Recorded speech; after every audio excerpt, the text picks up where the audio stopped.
여러분 안녕하십니까? 오늘은 정보 경영론 마지막 시간입니다.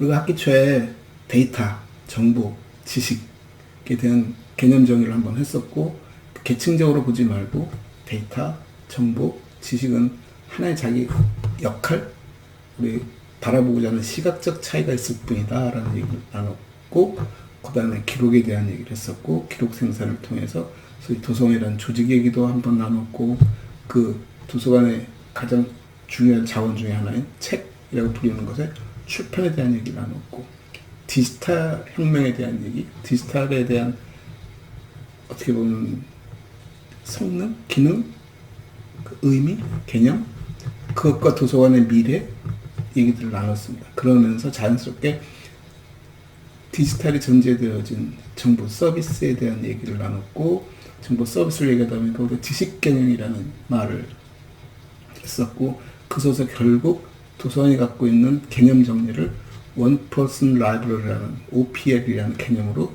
도서관을 정의하고 도서관의 경영론을 한번 담아봤습니다. 그리고 그것의 연장선상에서 결국 미래에는 서비스 산업이 성장할 것이라는 얘기고, 서비스 산업이 무엇인가에 대한 얘기를 나눴고, 궁극의 마지막 시간에는 서비스 산업이라는 맥락에서 정보 서비스, 정보 경영, 미래에 어떻게 전개되어질 수 있을까에 대한 얘기를 갖고 나누려고 합니다. 그래서 제목은 Future of Information Management라고 했는데, 엄밀하게 말하면 도서관이 그동안 진행해왔던 모든 방법론이라든가 공정이라든가 이런 것들이 틀렸다라고 말을 하는 것이 아니라, 그것이 항상 시대 발전 속에서 약간씩 뒤처진 면이 없지 않아 있었다라는 것을 이제 자인하고, 그런가 미래엔 우리가 조금 더 앞장서 나갈 수 있으려면 어쩌면 좋을까?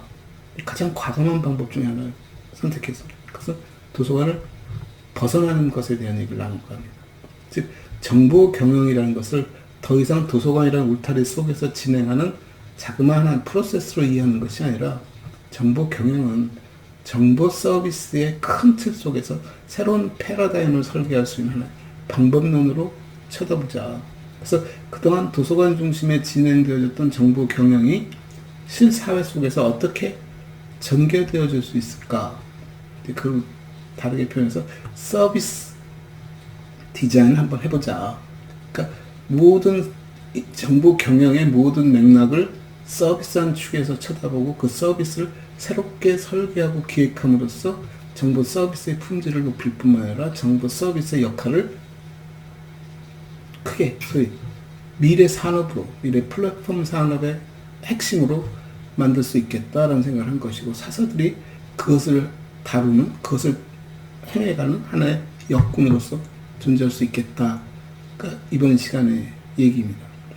서비스 디자인이 뭐니? 하는 얘기는 지난 시간에 얼핏 얘기를 했지만, 결국 서비스 어떻게 새롭게 설계하니에 대한 얘기가, 서비스를 아주 작은 차원에서 봉사라는 또는 그 단말에 보여주는 하나의 어떤 유저 인터페이스 정도의 개념에서 한 걸음 더 나가서 유저 익스피리언스, 이용자의 경험으로 키워가는, 즉 옛날에는 어떤 재화를 획득하는 과정에서 서비스는 하나의 그냥 봉사, 거기에 더해진 약간의 노력, 노동력 정도로 취급했던 것이, 이제는 그것이 완전히 뒤집어졌다고 보면 되죠. 인간이 받고 싶은 것은 경험을 얻고 싶은 것이고, 그 경험을 얻는 과정에 부차적으로 우리가 재화를 획득하거나 또는 어떤 것에 대한 만족을 얻어가는 그런 작업들의 얘기로 놓고 본다면, 결국 디지털 세상에 디지털이 갖고 있는 의미를 잘 표현한 것이다.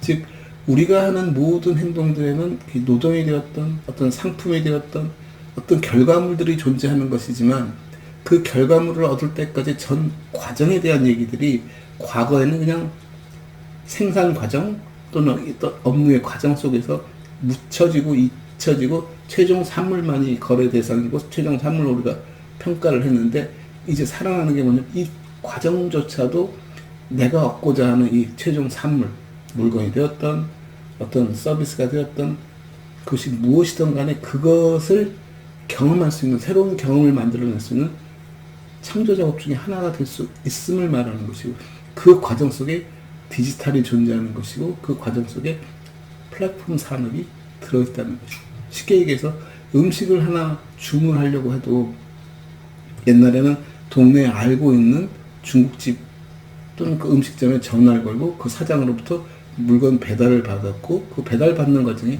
물건이 빨리 오니 안 오니, 음식이 빨리 오니 안 오냐고 약간 시비는 있었지만 결국 나는 그 집에서 주문할 수밖에 없는 약점을 쥐고 있는 그런 의뢰 위치였다면, 지금은 배달 서비스를 훨씬 더 강화시키고 배달하는 데 드는 비용을 지불하게 함으로써 배달의 폭이 넓어질 뿐만 아니라 내가 음식을 주문할 수 있는 시장, 가게들도 훨씬 넓혀지고, 그네들이 그런 플랫폼에 자신의 가게를 등록하고 그 자신의 가게 등록소에서 더 폭넓은 이용자를, 소비자를 확보하고, 소비자는 늘 동네에서 얻어 먹을 수밖에 없었던 그런 중국집 정도의 음식점에서 굉장히 넓은, 뭐 몇 킬로 밖에 있는 음식점조차도 내가 이용할 수 있어 라는 그런 새로운 경험을 획득할 수 있는 것이고, 그 과정에 내가 평가를 함으로써 과거 순수한 의뢰 위치에서 어느 정도는 대등한 위치로 성장했고,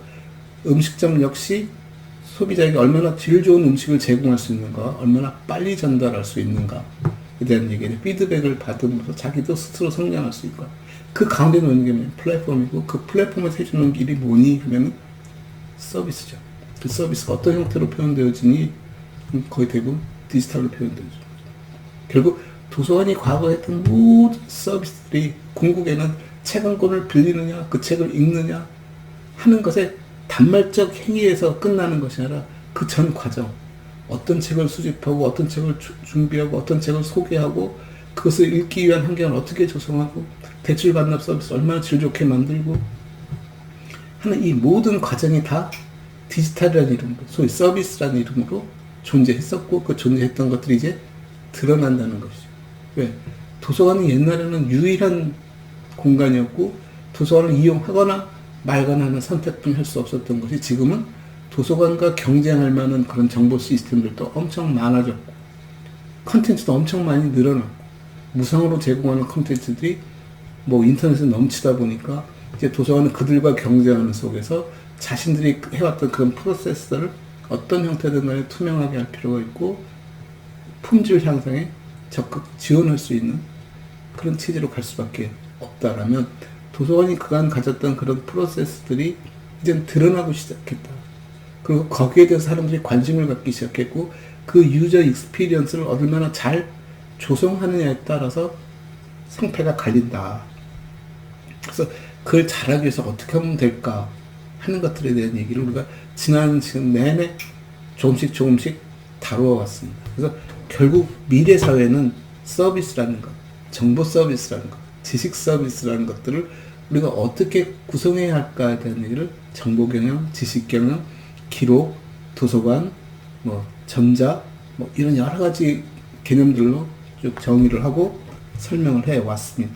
그 완결판으로, 자, 우리가 플랫폼을 만든다면, 아니, 도서관이 플랫폼 산업의 한 형식으로 전개되어질 수 있다면, 플랫폼이라는 것이 갖고 있는 특징, 플랫폼에서 할 수 있는 일, 그 플랫폼이 취급하는 디지털이 갖고 있는 속성들을 어떻게 녹여낼까에 대한 얘기고, 그 궁극의 목적은 유저 익스피리언스에 있다는 거죠. 이용자를 어떻게 하면 감동시키고 이용자가 자발적으로 머물게 만드는 일을 어떻게 하면 할 수 있을까. 물론 거기에는 충분히 보상도 받을 필요가 있는 것이고 비용도 발생할 수 있는 것이고, 그런 것들을, 그 만족도를 어떻게 평가할 것인가. 도서관 같은 경우는 사회적 자본으로서 그 역할을 충실히 운영한다면 사람들이 믿음을 갖고 이용할 수 있는 공간으로, 또는 도서관이 아닌 다른 공간이라면 그 기관들이, 그 조직이 생존할 수 있는 방법론인 것이죠. 그것이 어떤 새로운 물건을 만들어내는 뭐 R&D가 필요한 작업일 수도 있는 것이고, 물건을 소비할 수 있는 그 거래, 소매, 도소매 역할을 할 수도 있는 것이고, 심지어 개인이 자기 물건을 만든 장인으로서 역할을 하고, 그 장인들이 시장에 물건을 팔 수 있는.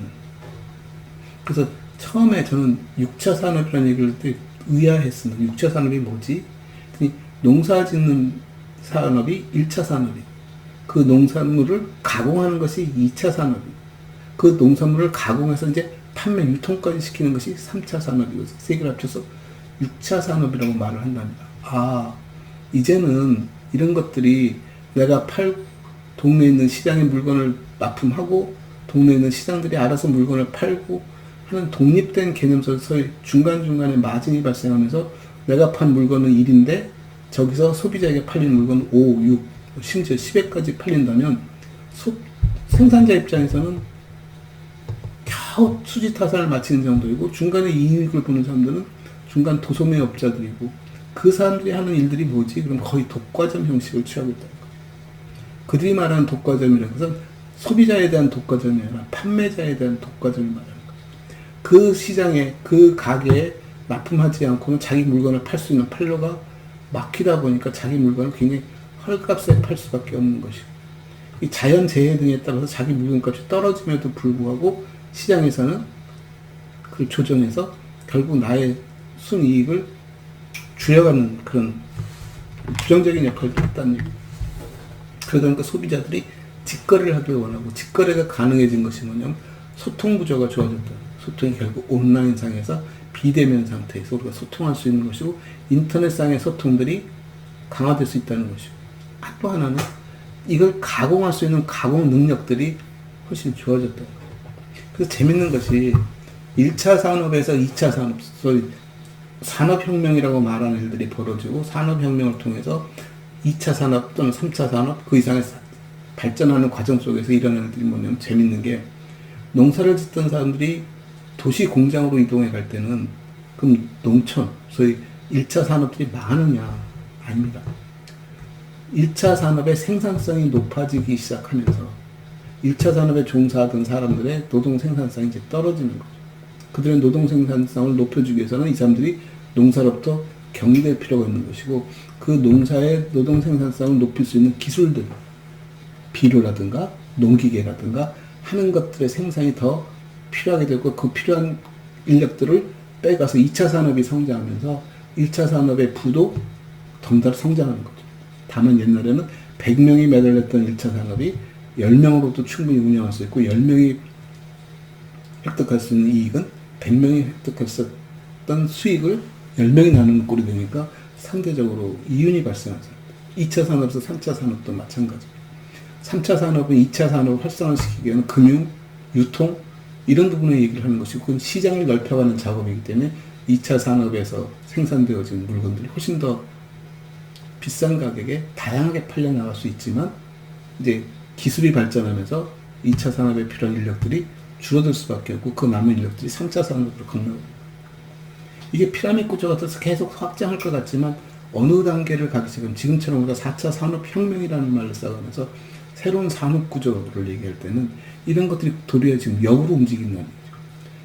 농사를 짓던 사람들이 가공하는 행위들이 굳이 공장이라든가 그런 특정 회사를 갖는 것이 아니라 그 회사들 규모가 작아지고 집약되어지고 고도로, 그러면서 소규모화되어지고 농사 짓는 사람이 자기가 생산까지 겸할 수 있게 되어지고, 더불어 유통구조까지도 인터넷을 통해서 충분히 시장을 만들어갈 수 있다 보니까 농사 짓는 사람이 얻는 소득은 엄청 커지는 것이고, 덩달아 소비자들은 중간 마진들이 없어지다 보니까 훨씬 싼 가격의 농산물을 이용할 수 있게 되는 거죠.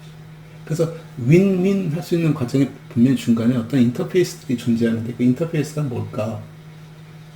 그때 그게 시장이라는 거죠. 마켓. 그 마켓이 생산자와 소비자가 1대1로 만날 수 있는 마켓이다. 그 앞에다 지식이라는 글자 하나 붙여봅시다. 그럼 지식, 나리지 마켓은 어떻게 형성되지? 생산자와 소비자가 1대1로 만나는 과정에 대한 얘기고, 그 과정의 상당 부분들이 공공성을 띨 수도 있고 상업성을 띨 수도 있는 것이고, 그러니까 지식 경영을 얘기하면서도 그때 말한 지식은 상당히 암묵적 지식을 말하는 것이고, 이게 공개된 지식이 되어졌을 때 그들의 지적 재산권을 유지하기 위한 지식 재산권에 대한 얘기, 저작권에 대한 얘기들을 우리가 얘기했다.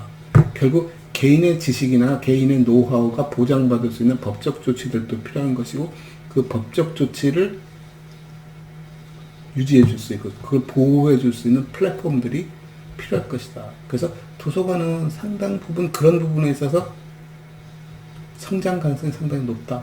뿐만 아니라 도서관이라는 공간이 도서관이라는 공공성만을 띄는 것이 아니라 이것이 하나의 상업적 목적으로 충분히 성장할 수 있다. 왜?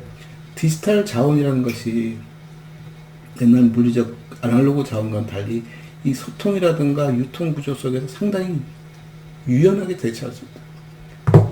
그걸 구별짓기가 쉽지 않다는 것이죠. 옛날 같으면 책이 생산되어지고 복제되어짐으로써 어떤 특정 책들은 공공성을 띠고 이용되어지고 어떤 특정 책들은 서점을 통해서 상업적으로도 판매되어질 수 있는 여지가 있지만 디지털 자원은 이 하나가 복제라는 개념이 사라지고 이용, 접근이라는 개념을 생각하다 보면 이게 공익성에서도 접근할 수 있고 상업적으로도 충분히 접근이 가능하다면 그것이 굳이 분리될 필요 없이 한 공간에서 두 개를 다 수용할 수 있지 않을까?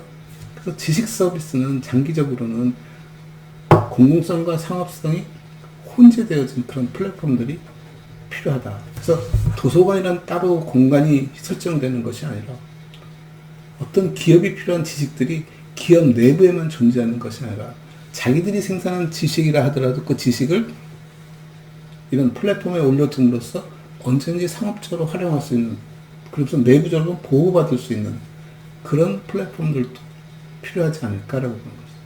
왜냐하면 장기적으로 내가 만들어낸 지식들이 우리 회사에서 활용할 때는 유리하게 작동하지만 시간이 경과해서 이것을 지식 재산으로서 판매 상태에 놓이게 할 때는 이 지식 거래를 하기 위한 시장이 필요하다는 것이죠.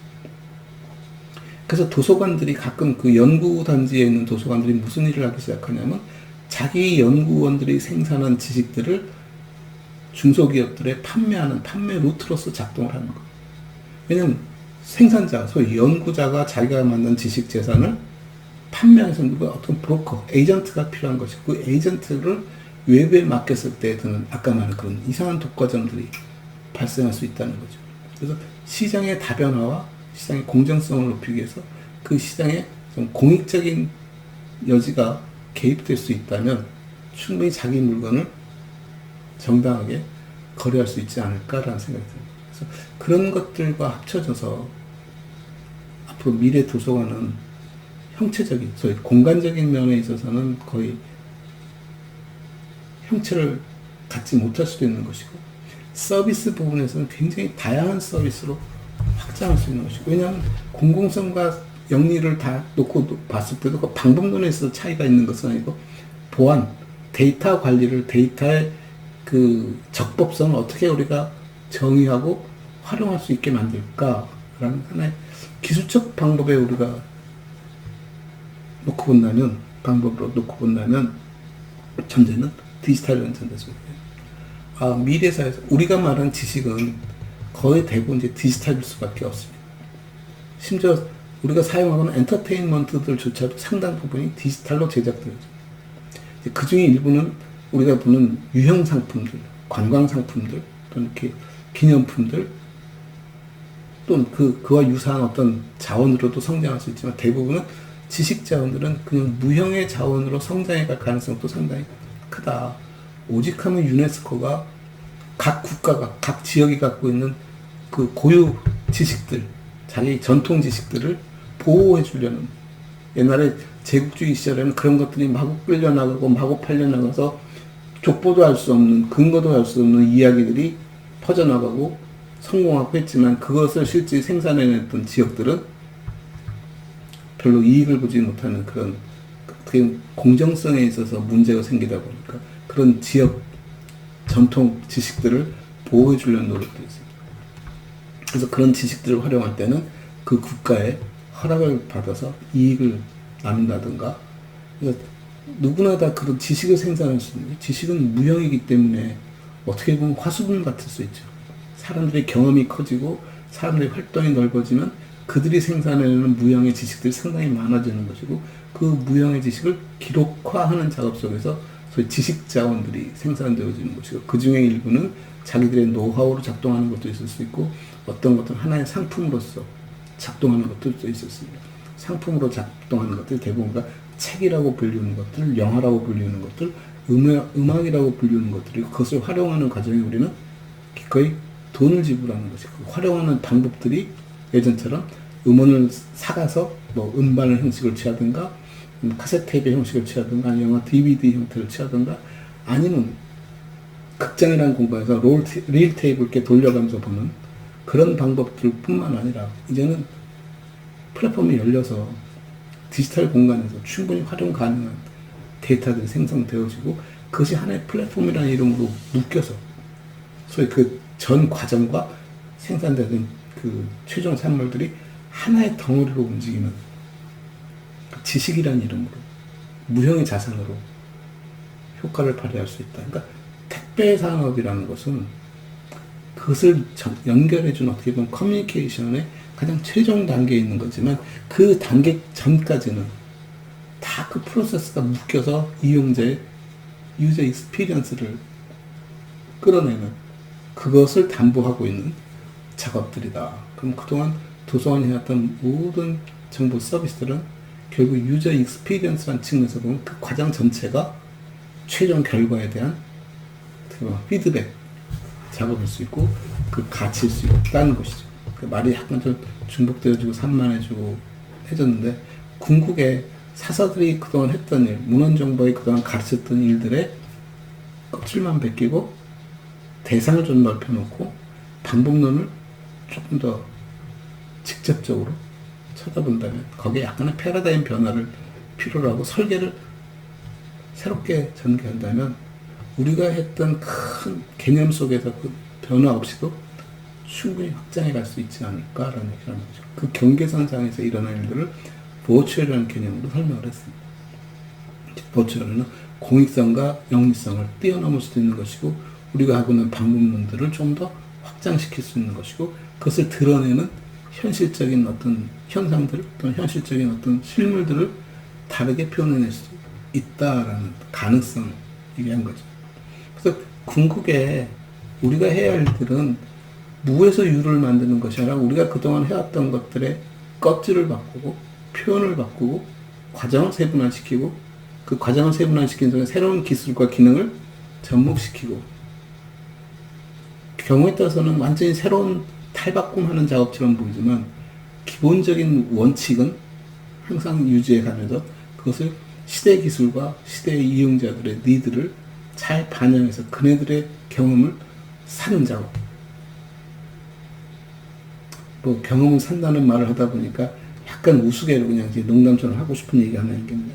농협에 가면 그런 말이 있습니다. 진심을 판다, 안심을 산다라는 말을 씁니다. 농협은 진심을 팔고 소비자는 안심을 산다는 말을 하는데 저는 그 말이 좀 바뀌었다고 봐요. 농협이 팔아는 것은 진심이 아니라 진심 누구나 다 진심이라고 말을 합니다. 어필할 수 있는 것은 진심이야 라는 말이 어필되는 것이 아니라 소비자에게 어필하는 것은 안심해도 돼. 이건 좋은 물건이야. 안심하고 써도 돼. 그래서 그 안심이라는 것을 확인시켜주는 작업을 끝없이 하는 안심을 파는 작업을 하는 것이고 소비자는 궁극에 그들의 진심을 사는 작업이 되는 거죠. 그래서 안심을 판다, 진심을 산다라는 말이 더 맞지 않을까? 이게 별것 아닌 말 같지만 진심을 팔고 안심을 사는 거와 안심을 팔고 진심을 사는 것이 별거 아닌 것 같지만 패러다임 시가서 완전히 뒤집어진 얘기를 하는 거죠. 내가 파는 것이 뭐니? 진심이야. 진심이 아니라 내가 파는 것은 소비자로 생각한 소비자 시각에서 봤을 때 제일 필요한 건 안심, 안정적이고 안심하고 믿고 신뢰하는 얘기를 하는 거라면 그걸 파는 것이고 사는 사람들은 저들의 행동에 대해서 그 익스피리언스, 그들의 그 행동들의 그 진심을 사는 거죠. 그러니까 소비자가 사는 것은 진심을 사는 것이고 왜? 그 진심 속에 안심이 있을 테니까. 생산자가 파는 것은 안심을 파는 것이죠. 그것을 반복하다 보면 그것이 진심으로 드러날 테니까. 그래서 패러다임의 변화라는 시각에서 우리가 그간 했던 일들이 틀렸어가 아니라 우리가 했던 일들을 새로운 시각에서 재조명해보자. 어떤 시각? 소비자의 시각에서. 생산자가 가졌던 생각들. 아, 이거 어떻게 관리하지? 가 아니라, 아, 이걸 사람들은 어떤 식으로 이용할까? 누구에게 전달해줄까? 소비자가 중심이 되고 소비자의 시각에서 사물을 쳐다보기 시작하면 내가 하는 행동들이 달라질 수 있다. 그런다고 전혀 없던 행동을 하는 것이 아니라 있던 행동들의 순서가 바뀌거나 프로세스의 목적이 달라지거나 그 과정 속에서 새로운 기술과 기능이 도입되어질 수 있지 않을까 하는 얘기죠. 그래서 그냥 우스개처럼 말했던 진심을 팔고 안심을 산다는 말이 패러다임 변화 속에서는 안심을 팔고 진심을 사는 행위가 될 수 있다. 그게 우리가 말하는 서비스 디자인에 대한 얘기고, 서비스 디자인은 지금 21세기에 거의 화두처럼 움직입니다. 그동안 20세기 한 100년 이상 동안 진행했던, 수백 년간 진행했던 굉장히 안정적이고 익숙해진 그 관습 같은 행위들에서 시각을 바꾸는 거죠. 생산에 급급하고 발명에 급급하고 새로운 발견에 급급했던 시절에서 이제는 need, user centric, client centric, 이용자, 소비자 중심의 커스터머 센트릭 된 그런 사고 속에서 쳐다보자는 것이다. 무조건 내가 만들어서 좋은 것이 아니라 이 만들어진 물건이 소비자에게 어떤 경험을 끌어낼 수 있는지, 그게 어떤 만족을 얻어낼 수 있는지 시각 자체를 다르게 봄으로써 우리가 가졌던 것을 다른 시각에서 해석해내려는 작업들.